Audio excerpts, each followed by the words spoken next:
জুবিনৰ নিচিনা মহান আত্মাই বহুত কষ্ট পাব যে তেওঁ যিটো ভিজন তেওঁ শ্যাম কানুৰ লগত শ্বেয়াৰ কৰিছিল সেই মানুহজনক যে আজি তেওঁক ভিতৰত ভৰাই থৈ দিছে। চ' মই এই ঈশ্বৰলৈ প্ৰাৰ্থনা কৰিছোঁ যে আমিও যাতে ন্যায় পাওঁ। আৰু কিন্তু আপোনালোকে নেগলিজেন্সৰ কথা কৈছে, ভিতৰতো মাৰ্ডাৰ বুলি কৈ আছে নহয়। এই তেখেতৰ কুৱেশ্যনটোত মই কৈছোঁ আৰু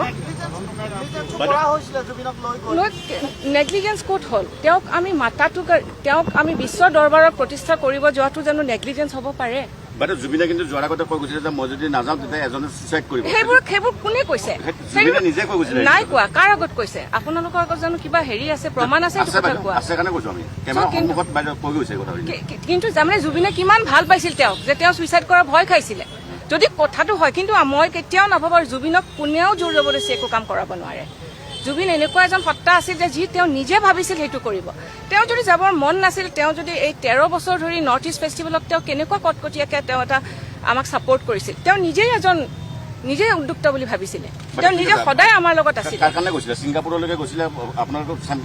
নহয়, শ্যাম কানুৰ মহন্তৰ কাৰণে নহয়, তেওঁ কৈছিলে যে নৰ্থ ইষ্ট আৰু অসমৰ কালচাৰটো তেওঁ পৃথিৱীত প্ৰতিষ্ঠা কৰিবলৈ। তেওঁ গৈছিলে এইটো বুলি যে ভূপেন হাজৰিকাৰ 100 বছৰ যেতিয়া হ'ব, সেই ভূপেন হাজৰিকাৰ গান তাতে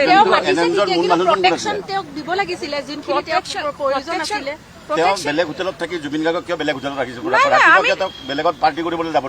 আমি জুবিন গাৰ্গক কেনেকে আপোনালোকে জোৰ জবৰদস্তি ধৰি ৰাখিব কওক?